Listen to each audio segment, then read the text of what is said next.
kebersihan yang ada di ruangan ini.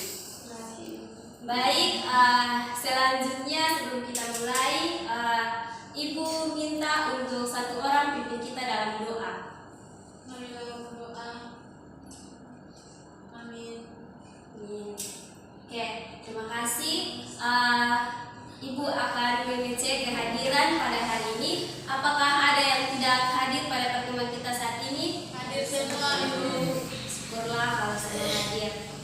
Baik anak-anak, materi pembelajaran kita pada hari ini tentang corak kehidupan manusia pada masa praaksara.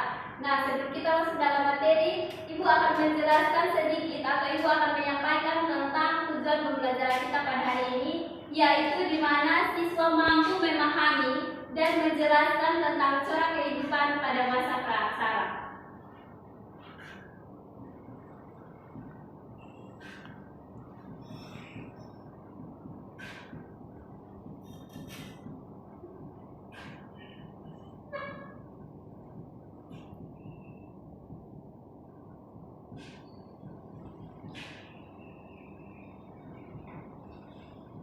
Nah, anak-anak, sebelum Ibu menjelaskan tentang corak kehidupan manusia pada masa praaksara, di sini Ibu akan bertanya, mungkin ada yang tahu tentang masa praaksara, mau dijelaskan?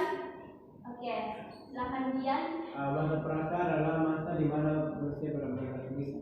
Oke, jawaban yang sangat benar.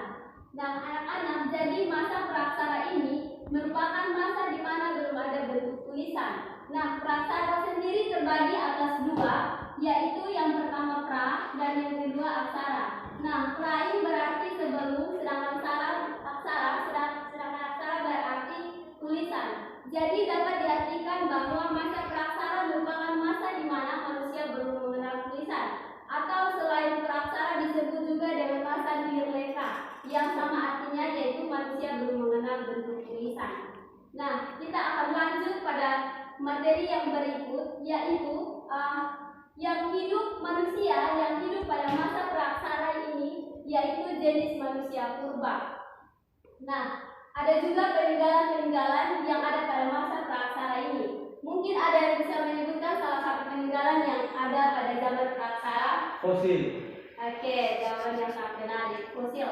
Nah, anak-anak, jadi selain fosil, yang peninggalan yang ada pada masa praaksara ini yaitu fosil dan artefak. Nah, yang dimaksud dengan artefak itu seperti benda-benda peninggalan yang dibuat oleh manusia pada masa itu untuk digunakan dalam kehidupan sehari-hari. Sedangkan fosil, misalnya peninggalan tulang belulang jenis manusia purba yang ada pada masa itu, atau mungkin hewan dan juga tumbuhan yang telah timbul pada jutaan tahun yang lalu dan telah menjadi batu. Selanjutnya kita akan pelajari tentang zaman yang ada atau zaman yang terjadi atau yang terbagi pada masa praaksara di Indonesia. Nah, pada zaman praaksara di Indonesia ini terjadi atas 4 zaman. Mungkin ada yang bisa menyebutkan salah satunya? Oke, Sandi. Zaman Paleolitikum. Oke, terima kasih. Jadi yang pertama itu zaman Arkeozoikum. Oke, yang pertama itu Arkeozoikum. Nah, anak-anak, zaman ini merupakan zaman di mana kulit bumi masih panas atau sehingga tidak ada kehidupan. Jadi dapat disimpulkan bahwa pada zaman ini belum ada yang namanya kehidupan. Dan yang kedua itu zaman Paleozoikum.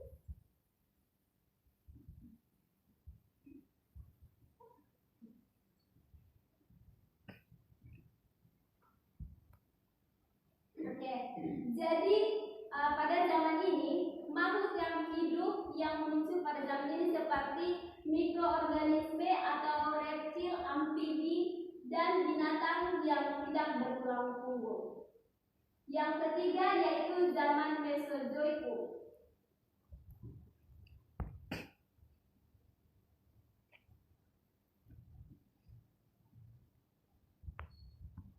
Oke, yang keempat yaitu zaman Neozoikum.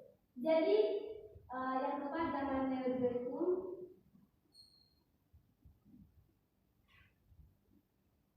Nah, pada zaman Neozoikum ini, yaitu bumi sudah terbentuk seluruhnya dan mulai muncul manusia purba. Nah, manusia purba apa-apa saja yang hidup pada masa praksara. Mungkin ada yang bisa disebutkan salah satunya jenis manusia purba.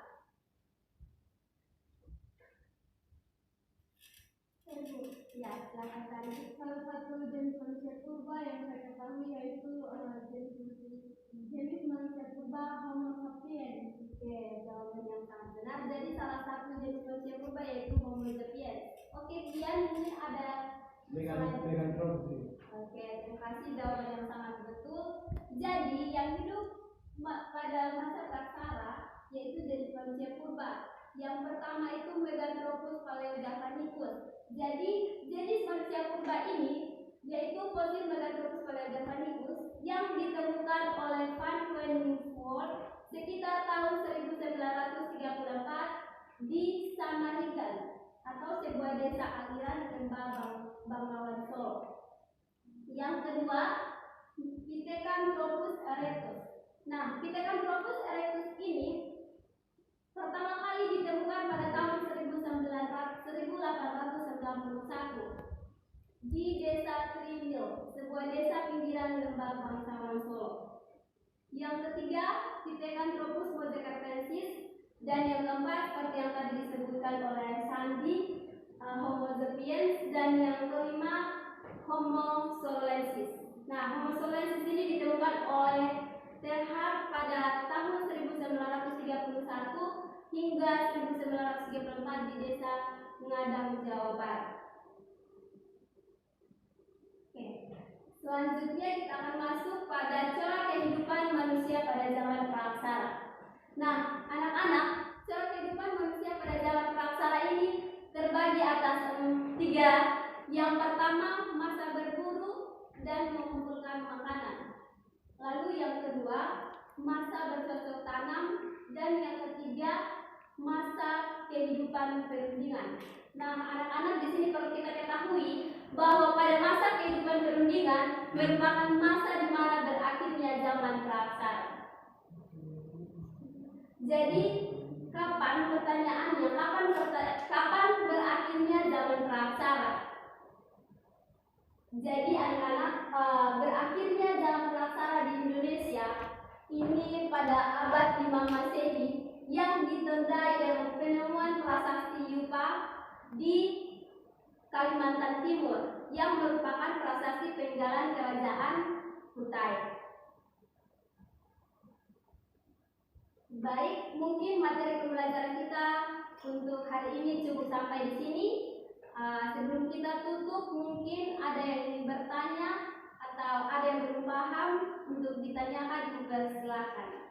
Saya Bu. Baik, Sandi silakan. Saya ingin bertanya bagaimana cara kehidupan manusia purba pada masa bercocok tanam.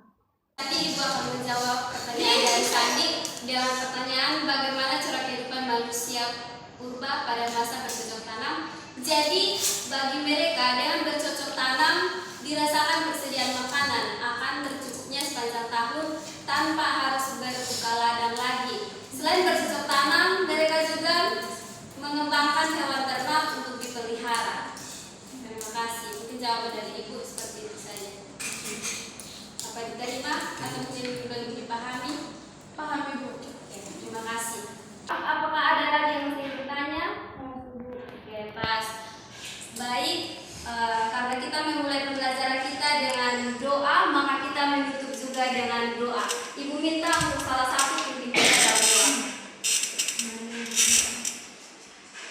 Mengakhiri pembelajaran kita, mari kita berdoa selesai. Oke, terima kasih. Sampai jumpa pada pertemuan